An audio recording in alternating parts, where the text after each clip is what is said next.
Assalamualaikum warahmatullahi wabarakatuh. Kembali lagi bersama saya Putra di channel saya Saputra Susanto.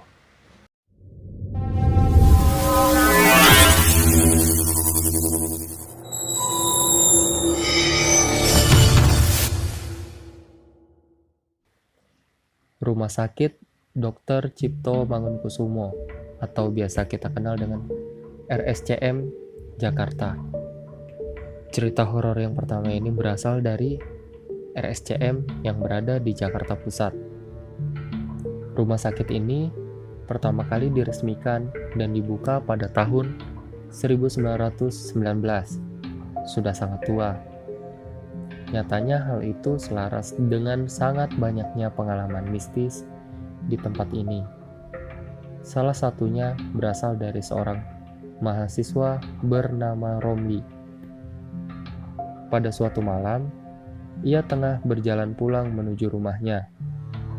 Namun, di tengah perjalanan, ia melihat segerombolan orang tengah berkumpul di pinggir jalan.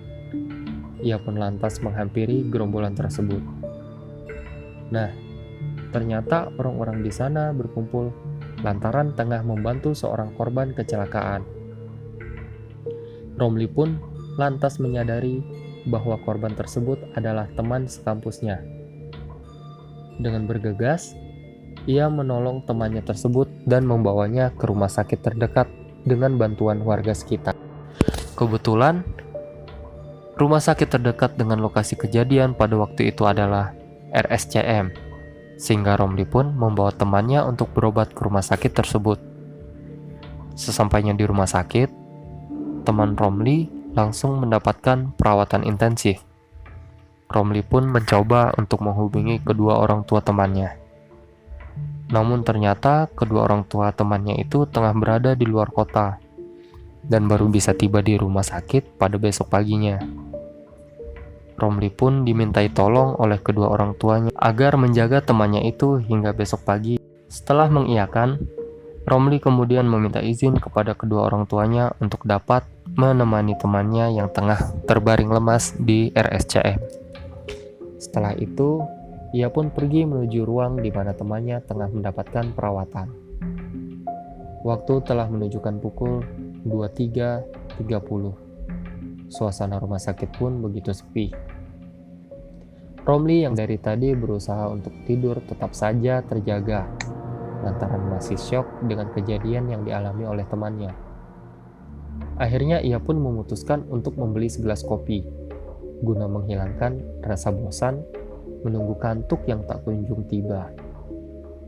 Ia kemudian bertanya lokasi kantin kepada seorang perawat, yang kebetulan ditemui di salah satu lorong di RSCM.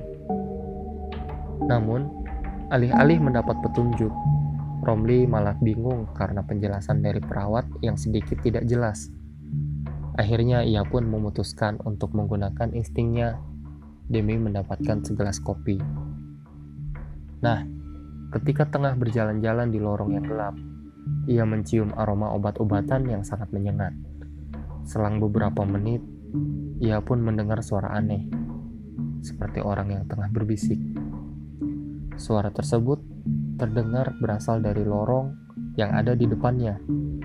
Karena penasaran, ia pun mendekati sumber suara. Anehnya, ketika Romli memasuki bangsal di mana sumber suara tersebut berasal, suara aneh itu malah menghilang. Romli pun melihat sekelilingnya yang tampak sangat berantakan. Kemudian pandangan Romli diarahkan ke sebuah meja yang terletak di sudut ruangan. Saat itu memang kondisi bangsal sangat minim cahaya, sehingga ia harus sedikit memicingkan matanya guna mendapat penglihatan yang fokus. Setelah berusaha untuk melihat dengan jelas, ia lantas terkejut karena melihat sepotong kepala wanita berambut panjang tergeletak di atas meja tersebut. Ngerinya, wajah dari wanita itu tampak tersenyum dengan tatapan tajam ke arah Romli sambil tertawa cekikikan. Sontak Romli langsung kaget dan lemes dengan apa yang baru saja dilihatnya. Ia pun bergegas keluar dari ruangan tersebut dengan tergesa-gesa. Namun, baru saja sampai di depan bangsal, ia terjatuh lantaran tersandung sesuatu. Setelah mencari tahu apa yang membuatnya tersandung, ternyata ia semakin ketakutan. Lantaran yang membuatnya tersandung adalah tubuh seorang pria yang tidak memiliki kaki dan tangan. Ngerinya lagi, pria tersebut menatap Romli dengan tatapan kosong tanpa ekspresi apapun. Romli pun segera bangun dan bergegas lari meninggalkan bangsal, hingga akhirnya ia menabrak satpam yang tengah bertugas pada malam itu. Satpam tersebut kaget melihat kondisi Romli dengan wajah yang sangat pucat sambil gemetar ketakutan.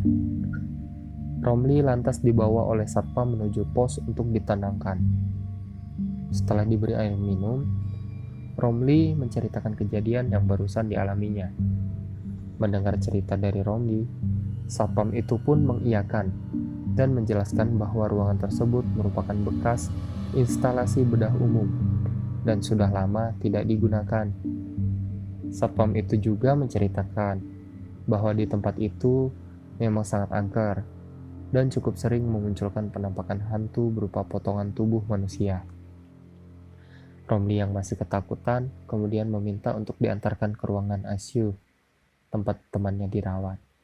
Sesampainya di ruangan ICU, Romli tidak pernah meninggalkan ruangan itu hingga pagi menjelang karena saking ketakutannya.